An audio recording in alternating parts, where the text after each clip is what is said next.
Welcome to DelphStack. In today's video, I'll show you how to fix layered clothing issues in Roblox, especially when your jacket appears under your shirt or clothing items are not displaying in the correct order. The easiest and most reliable way to fix this problem is by using the Roblox Desktop App instead of the Roblox website in your browser. Some clothing layer settings are easier to manage inside the desktop version. First, open the Roblox Desktop app on your computer and log into your account. After that, open the avatar editor. Once you are inside the editor, go to the clothing section where your layered clothing items are listed. Now look for the scaling or sorting icon. In some versions of Roblox, this option allows you to manage the order of your layered clothing.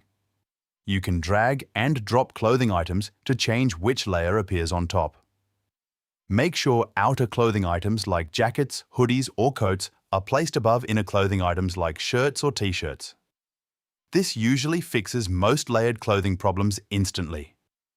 After adjusting the order, save your avatar changes and check your character in-game to confirm everything looks correct. Thanks for watching.